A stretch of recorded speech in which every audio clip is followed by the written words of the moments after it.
এখানে আছেন কেন? কি করব, কোথায় থাকবো আমি? ঘর ভেঙে দিলাম, টাকা দেওয়ার লোক দেখে এখন টাকাই দেয়নি। টাকা এসেছে একবারও আপনার? না, ওই একবার এসেছিল যে 50,000 টাকা এসেছিল, সেই টাকা দিয়ে ওইটুকুন করেছি। এখন কিভাবে আছেন? এখন এইরকম ভাবেই আছি। যেখানে আছেন এটা কাদের জায়গা? এটা এই কলোনিরই জায়গা, থাকতে দিয়েছে আপনাকে? থাকতে। আপনার ছেলে বৌমারা কোথায় থাকে? ওই যে ওখানটা থাকে, ওই টালির ঘরটা। কার জায়গা ওটা? ও ক্লাবের মাঠ। কি চাইছেন? টাকা আসলে বাড়িটা কমপ্লিট করতে পারেন? হ্যাঁ বলুন।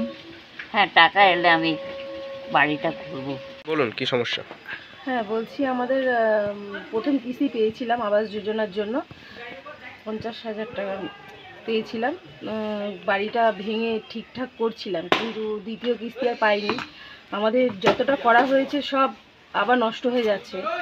আমাদের রড নষ্ট হয়ে যাচ্ছে, আমাদের বৃষ্টিতে ঠান্ডাতে অসুবিধা হচ্ছে। একটু যদি সরকার দেখে, আমাদের যদি দ্বিতীয় কিস্তিটা একটু ব্যবস্থা করে দেয় আমাদের, তাহলে একটু সুবিধা হয়। না হলে যা করা হয়েছে সবই তো নষ্ট হয়ে যাচ্ছে।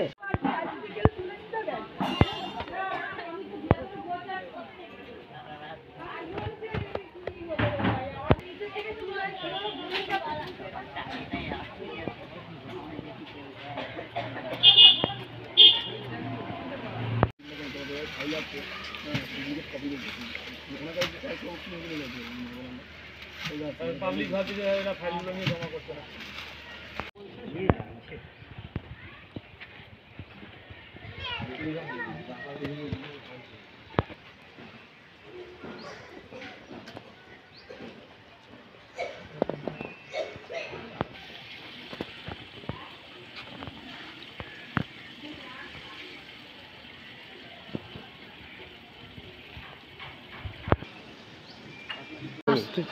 আষাঢ় মাসে ঘর ভেঙেছি আমি।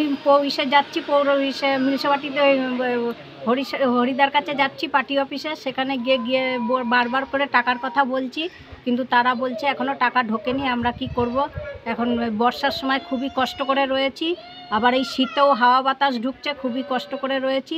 যদি আমাদের টাকাটা একটু প্রধানমন্ত্রী যোজনায় যদি ঢুকিয়ে দেয় আমাদের খুব ভালো হয়। আমরা খুবই কষ্টে রয়েছি। কত টাকা পেয়েছেন? 50,000 টাকা পেয়েছি।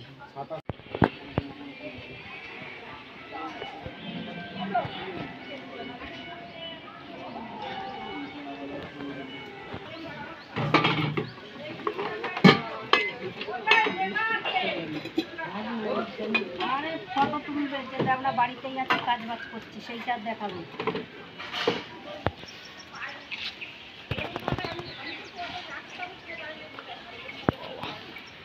পুরো জ্বলিয়ে দিচ্ছে, যা বোঝা যায় আর কি।